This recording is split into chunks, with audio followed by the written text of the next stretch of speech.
10. Enfermedades asociadas con discos prolapsados. Los trastornos mecánicos a menudo asociados con discos prolapsados, como la estenosis espinal y foraminal, la inestabilidad espinal, el dolor en las articulaciones facetarias, así como la movilidad nerviosa alterada, provocan reacciones de dolor típicas cuando se realizan movimientos repetitivos de la columna vertebral. Cuando se utilizan los métodos de fisioterapia aquí descritos, los movimientos que fueron beneficiosos para el tratamiento del daño discal pueden desencadenar e intensificar síntomas resultantes de otras causas. En consecuencia, la terapia conservadora en este tipo de comorbilidad es más difícil que la terapia para el daño discal sin afectaciones mecánicas adicionales. Además de las enfermedades mecánicas adicionales, otras enfermedades, como las neurológicas, pueden dificultar el tratamiento de pacientes con daño discal. 10.1. Enfermedades adicionales con efectos mecánicos sobre la columna. Entre las comorbilidades asociadas con mayor frecuencia al daño discal se encuentran estenosis espinal y foraminal ósea, dolor en las articulaciones facetarias, raíces nerviosas inflamadas o fibrosadas. A continuación se resumen el comportamiento típico del dolor en ciertas comorbilidades y la incompatibilidad resultante con los movimientos terapéuticamente beneficiosos en el daño discal. Estenosis espinal o foraminal. Dado que el lumen del canal espinal y los forámenes intervertebrales se estrechan cuando la columna se extiende, los síntomas se desencadenan por la extensión de una sección estenosada de la columna, así como el estar de pie y caminar por algún tiempo. Esto provoca dolor espinal y trastornos sensoriales o dolor que irradia a los brazos y piernas.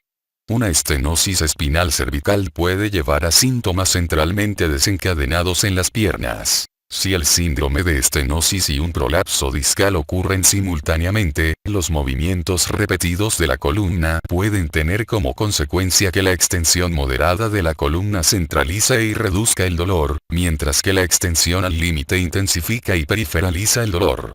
Ambas áreas, la que presenta los síntomas y la relacionada con el prolapso discal, están alejadas si la estenosis espinal o foraminal se encuentra en un nivel diferente al del prolapso discal. Después de las pruebas de movimiento, los síntomas que fueron inicialmente desencadenados por el movimiento al límite se resuelven rápidamente. Al sentarse y al flexionar moderadamente la columna, el dolor causado por estar de pie o caminar mucho tiempo se reduce. La flexión al límite de la columna intensifica y periferaliza el dolor causado por el prolapso discal. En fisioterapia, los movimientos de la columna se practican de manera que no se desencadene dolor irradiado ni trastornos sensoriales. Inestabilidad espinal y dolor en las articulaciones facetarias. Uno o más segmentos de la columna pueden ser inestables o mostrar un movimiento no natural como resultado del desplazamiento de las vértebras entre sí. Este desplazamiento puede no ser muy pronunciado ni visible en los procedimientos de imagen, pero es claramente visible en imágenes de resonancia magnética o radiografías en casos de espondilolistesis, figura 10,1. Este tipo de desplazamiento transversal al movimiento natural ejerce una presión y tensión excesiva sobre las articulaciones facetarias, lo que puede causar inflamación, sensación de bloqueo y dolor. A lo largo de los años, el cuerpo compensa la movilidad no natural generando hueso en estas articulaciones en forma de osteocondrosis. Esto puede dar lugar a síndromes de estenosis foraminal y espinal, Kalichman-Hunter 2008. El dolor sordo de las facetas puede extenderse a lo largo de la columna y hasta 10 centímetros lateral a esta. Algunas personas afectadas lo describen como una sensación de que la columna se romperá.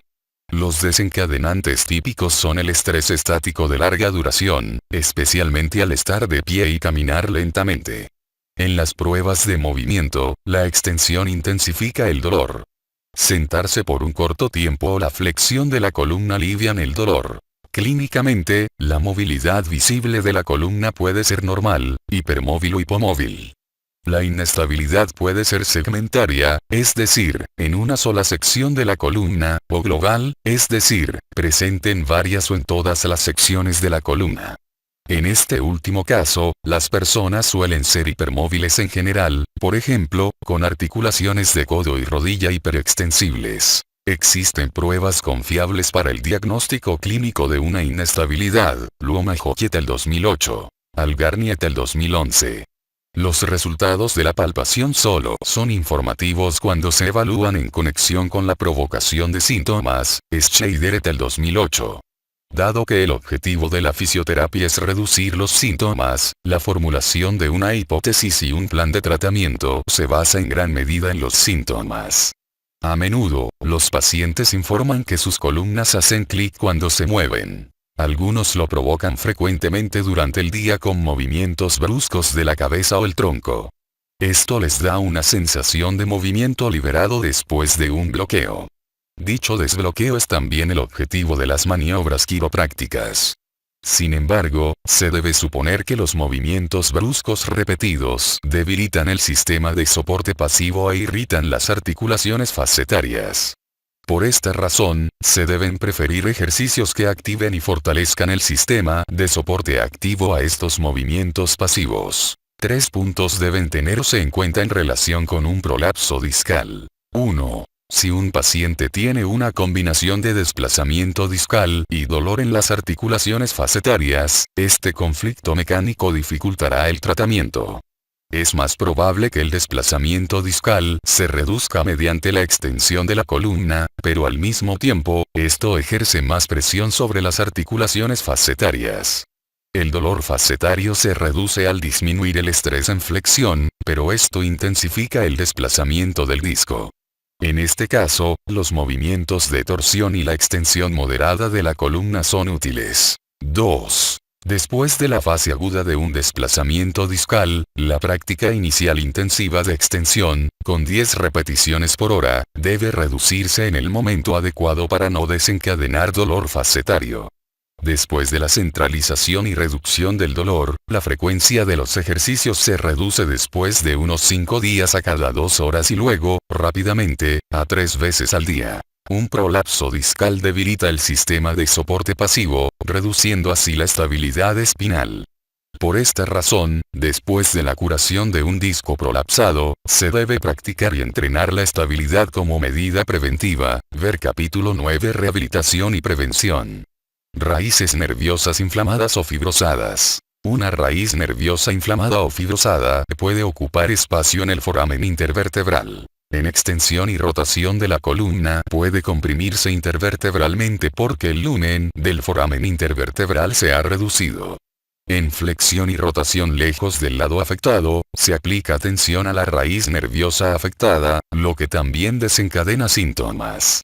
Esto puede causar dolor y trastornos sensoriales en la sección de la columna afectada y a lo largo del recorrido de los nervios periféricos que se ramifican desde esta raíz nerviosa afectada. Si una raíz nerviosa inflamada o fibrosada se asocia con un prolapso discal, los movimientos repetidos de la columna pueden causar el siguiente comportamiento del dolor. El dolor se centraliza y se reduce con movimiento espinal moderado, mientras que el movimiento al límite provoca dolores radiculares irradiados y posiblemente trastornos sensoriales.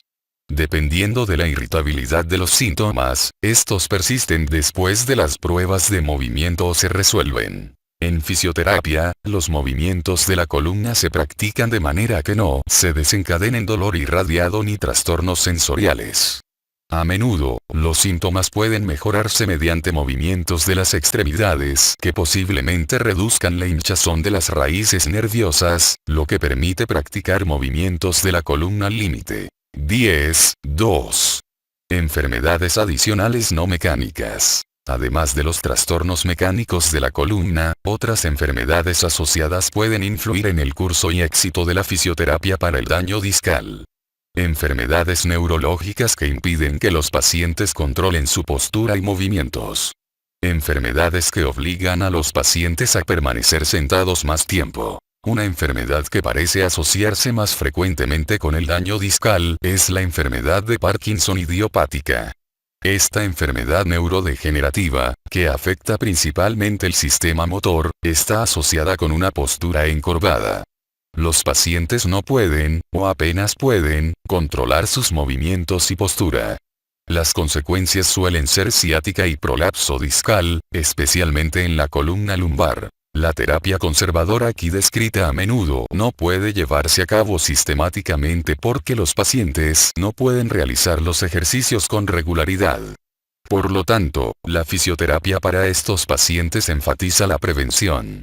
Los pacientes deben ser instruidos para que se acuesten con frecuencia en posición prona, realicen ejercicios de extensión en posición prona cada mañana y lean ya sea apoyados con los antebrazos o recostados en una cuña de lectura. Esto también se aplica a pacientes que, debido a su enfermedad, están obligados a permanecer mucho tiempo sentados, como en el caso de enfermedades neurológicas como la paraplegia o la esclerosis múltiple, o después de lesiones, como fracturas de las extremidades inferiores. Nota: los métodos de diagnóstico y la terapia descritos para el síndrome de dolor asociado con el daño discal también deben ser el objetivo para los pacientes con enfermedades secundarias no mecánicas, aunque en estos casos la parálisis, los trastornos sensoriales y la capacidad limitada para comunicarse pueden dificultar el éxito del tratamiento conservador.